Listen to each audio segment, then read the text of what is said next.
اعوذ باللہ من الشیطان الرجیم بسم اللہ الرحمن الرحیم الحمد للہ رب العالمین والصلوۃ والسلام علی سید المرسلین اما بعد اعوذ باللہ من الشیطان الرجیم بسم اللہ الرحمن الرحیم السلام علیکم ورحمۃ اللہ وبرکاتہ۔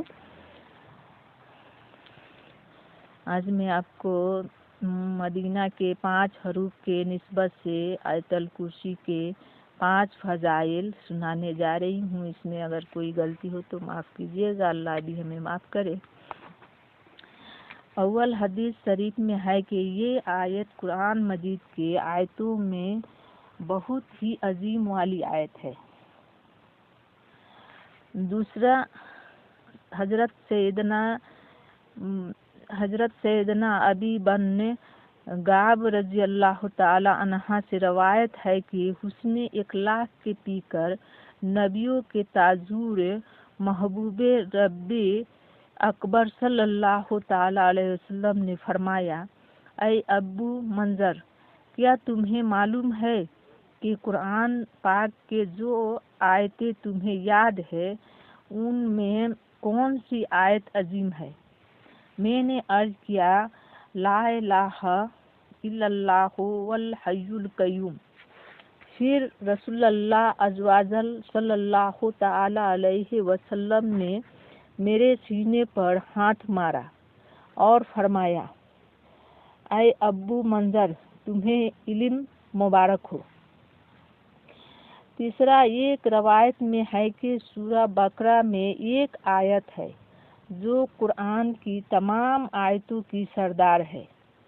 وہ جس گھر میں پڑھی جائے اس گھر سے شیطان بھاگ جاتا ہے، وہ آیت الکرسی ہے۔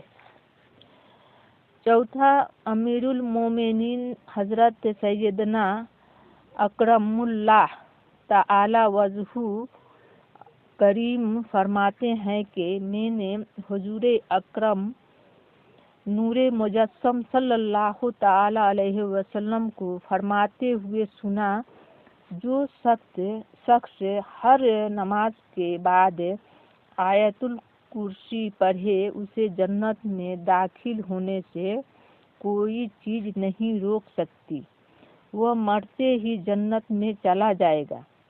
اور جو کوئی رات کو سوتے وقت اسے پڑھے گا وہ اس کے پڑوسی اور آس پاس کے دوسرے گھر والے شیطان اور چور سے محفوظ رہیں گے۔ پانچواں، جو شخص ہر نماز کے بعد آیت الکرسی پڑھے گا اس کو حسب ذیل برکتیں نصیب ہوگی، انشاءاللہ عز و جل۔ بسم اللہ الرحمن الرحیم۔ اول، وہ مرنے کے بعد جنت میں جائے گا۔ دوسرا، وہ شیطان اور جن کے تمام شرارتوں سے محفوظ رہے گا۔ تیسرا، اگر محتاج ہوگا تو چند دنوں میں اس کی محتاجی اور غریبی دور ہو جائے گی۔